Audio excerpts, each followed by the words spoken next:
Vous traitez les Camerounais anglophones qui vivent au Cameroun. Vous les traitez comme vos esclaves, comme vos ennemis. La xénophobie est ancrée en vous. Vous en faites votre panache. Et c'est vous qui venez pour apprendre des leçons de droit et de démocratie aux gens, alors que chez vous, la démocratie, elle n'existe pas. Alors que vous, votre président est déjà au pouvoir, ça fait 34 ans. Ça va faire bientôt un demi-siècle. Et c'est vous qui voulez apprendre des leçons de démocratie aux gens. C'est vous qui voulez apprendre des leçons de paix et d'amour. Pendant que vous-même vous détestez vos propres frères anglophones qui sont là. Pendant que vos propres frères anglophones sont dépourvus de droits et d'humanisme. Et de droits humanitaires, pardon. Et vous, vous êtes là. Vous vous plaisez dans votre déchet, mais pas eux. Parce qu'ils ont une culture anglophone. Et leur culture ne leur permet pas d'accepter ce que vous acceptez facilement. Vous comprenez? Regardez tous les pays anglophones en Afrique. Regardez bien la différence. Regardez bien la différence et vous verrez que ceux-là, ils ont une culture.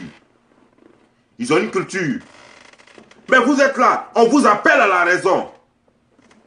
Si vous n'avez rien à dire, bon, là, taisez-vous et restez là en train de boire vos bières. N'emmerdez pas les gens. Ne venez pas sur les antennes ou alors sur l'internet pour vociférer, pour étaler votre carence intellectuelle et pour étaler votre diarrhée verbale. Votre esprit est désertique. Il n'y a plus rien dans vos têtes. Il n'y a que votre cerveau est bourré de bière et d'alcool. Vous n'avez plus rien dans la tête. Vous êtes perdus, vous les francophones camerounais. Je ne vous manque pas de respect, mais vous manquez de respect vous-même. Vous n'avez même pas de courage. Vous pensez qu'il suffit d'avoir une bite et les mettre entre les cuisses d'une femme pour penser qu'on est garçon? Non. La bonne terre, vous pouvez tout produire. Vous avez l'or, le diamant, le pétrole. Vous avez tout ça. Mais regardez comment vous souffrez. Parce qu'un individu et ses amis sont venus vous s'asseoir, sont venus s'asseoir sur vos têtes, sur vos richesses. Et ils sont là à transporter les maisons, acheter des maisons partout dans le monde. Leurs enfants roulent en limousine et dépensent des milliards par mois. Pendant que vous croupissez dans la galère et de la misère. Et c'est vous qui allez me parler.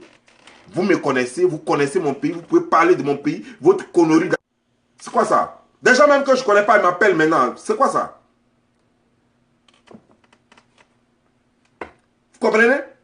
Je vous dis la vérité, vous les Camerounais francophones là. Heureusement, parmi vous, il y a certains qui font l'exception. Mais ils sont seulement 1 ou 2% de la population, malheureusement.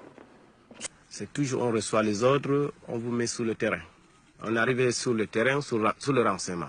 Et quand on arrive, on sait que voilà le groupe, voilà un terrain localisé pour le vol, pour le voleur. On arrive, on le saisit. Et quand on vous prend, on vous amène peut-être à Bonabéry ou sur la route de Moutengne, là. On vous finit là-bas, à bout portant. Les bars sont à côté de nos établissements, de nos enfants. On a beau crier, on ne ferme pas. Donc il faut dénouer cette mafia. Il faut qu'on revienne à l'état de droit. Ne respectez pas, c'est-à-dire que l'élite administrative, vous ne respectez pas ça. Comment vous allez demander aux populations de le respecter? Et au niveau culturel, quand je le soulevais tout à l'heure, tous ceux qui ont fait Bamenda, ceux qui sont partis à Tiko, Manfé, Limbe, Boya, sincèrement, n'en voulez pas aux anglophones. Les gars sont propres. Les rues sont dégagées. Les vendeurs d'occasion ne sont pas... Regardez chez moi, si là on a cassé, je croyais que la route était normale. Aujourd'hui, on veut faire la route, on a déjà cassé toutes les boutiques, vous voyez comme si c'était un tsunami qui est passé. Parce que le désordre urbain est là à cause des francophones. C'est notre culture francophone qui apporte le désordre, la tolérance administrative. Chez les anglophones, il n'y a pas ça.